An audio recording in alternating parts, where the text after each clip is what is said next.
From the BBC World Service, in association with ABC and Akashvani, this is Stumped.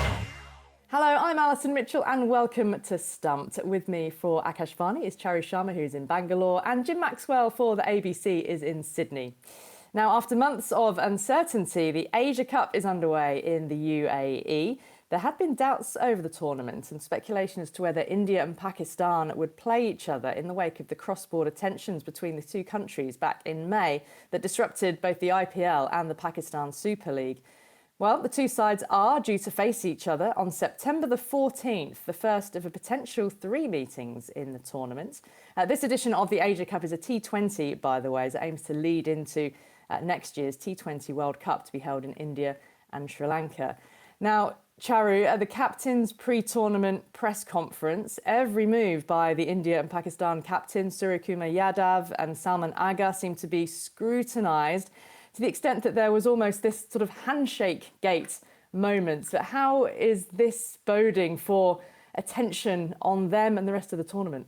Certainly given a lot of grist for the mill here about why is Yadav shaking hands with the enemy and so on and so forth. So the media has been all over it. I don't think the cricketers, I won't use the word care, but I don't think they're overly concerned because, you know, there's sport after all as far as they're concerned. But yeah, in India, it's led to a lot of comment about why is India even playing Pakistan at the Asia Cup. I mean, that controversy is still raging.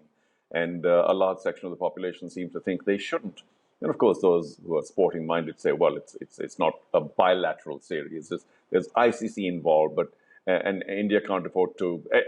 So the pundits are probably saying, well, okay, they can play. But a lot of the population is saying they shouldn't even be seen in the company of anybody wearing green or Pakistan colours. So, yeah, Yadav's copying a bit of criticism. I wonder how the matches and the actual contact will play out. But it is certainly not reducing the tension between the two nations, as sport generally tends to. But this one, for the moment, is not. It seems, I'm sure the captains would have been, damned if they did shake hands, damned if they didn't shake hands. Either way, there would have been criticism, wouldn't there? I mean, when they talk about playing with aggression, how do you think that will translate onto the field? Because so often India-Pakistan matches are hugely hyped, but don't always live up to expectation. Well, nothing changes there because they both play very aggressively. Of course, there's much more than just a match on the line.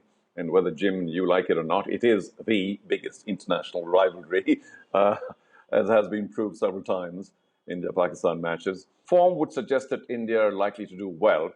Regardless, the team that loses, as we know, will face a lot of flack and criticism, and the public's going to get after them saying you've let the whole nation down, it's not just a cricket match, and so on and so forth. So there will be that tension.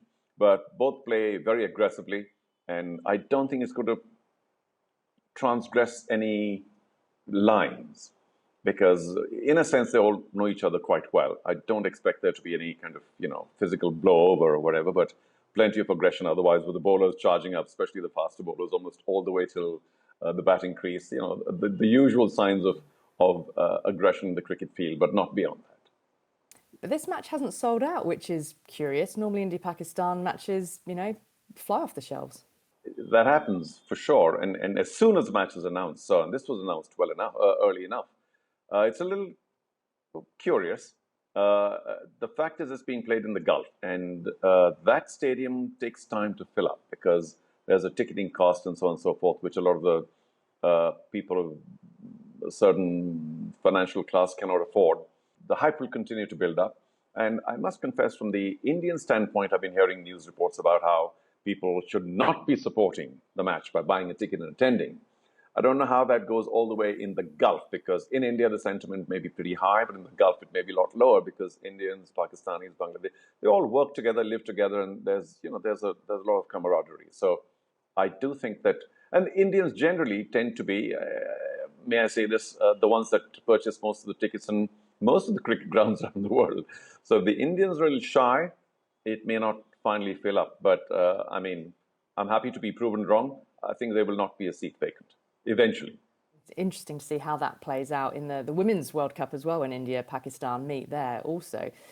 Jim, India, the men here are the defending Asia Cup champions. They're the T20 World Cup holders as well. We've had former India off-spinner Ravichandran Ashwin questioned the competitive balance of the competition, openly questioning whether anybody could genuinely challenge India. Does he have a point? He does have a point. But it's an interesting contrivance, this event, isn't it? For a start, they make sure that India and Pakistan play in the same group, just in case if they're in opposite groups, they never meet each other. But on the other hand, they don't like each other, so maybe they need to sort that little one out in terms of the schedule. But yes, they've increased the teams to 8. I mean, they started with 3 or 4 when this got underway. Yeah, it's a bit uneven, but how on earth are you going to get Oman interested in being involved unless you give them a game, I suppose? I don't know how it works out. It all comes back to television. If people are watching it, well, then does it matter if it's 57 all out against 1 for 60? Not too Ouch. often, please. Not too often, please. Can you remember this? I'll never forget it. And this was a kind of arrogance that Australia had been pretty good at. 25 years ago, the triangular tournament was increased to 4 in Australia, right? Because they didn't think, England, they're no good. Zimbabwe were the other team. So they had Australia A playing as well. And I of do course, remember that. Australia A played Australia in the final, didn't they? And yeah. the boys in the elite top team were not very happy about being potentially upstaged by these fellas like Michael Bevan and Greg Blewett. They were pretty good players. So I don't know, is that a solution? Have India A and India B play in it? The countries in the region like Oman and even Hong Kong, these countries need a bit of a pathway and a carrot, don't they? And it's often only at these big tournaments where they get exposure, albeit it might be, some heavy defeats, but then making a platform can unlock funding for them. It can give them the exposure, which attracts a sponsor when they're on that sort of television platform. Hong Kong, in 21 years of the Asia Cup, they've had 12 matches and they've lost all 12 of them. And you just wonder what needs to happen in a country like a nation like Hong Kong to make them more competitive when they get up to tournament level. Well, you've got Afghanistan as well, which has got its own issues because of the Taliban. But outside the other 4, Bangladesh, Sri Lanka, India, and Pakistan, they're the only team you could see winning a game. That's the problem. It's very unbalanced. Yes. So, Ali, the thing here is the number of people, population, and that related to expats. So you can argue that New Zealand have only, 4 million or so, and yet they produce such a fantastic team. That's because the indigenous population plays, the locals play. In Hong Kong, the locals don't, which is the largest set of population.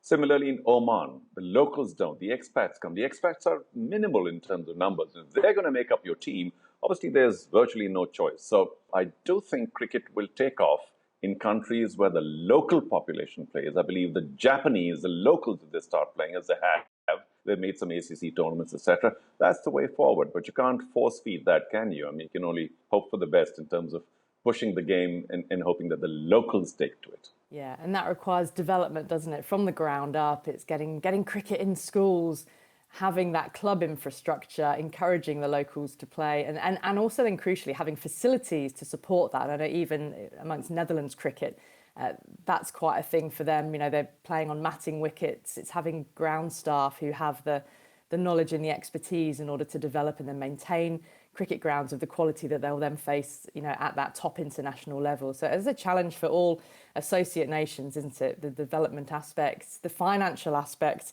and the facilities aspect.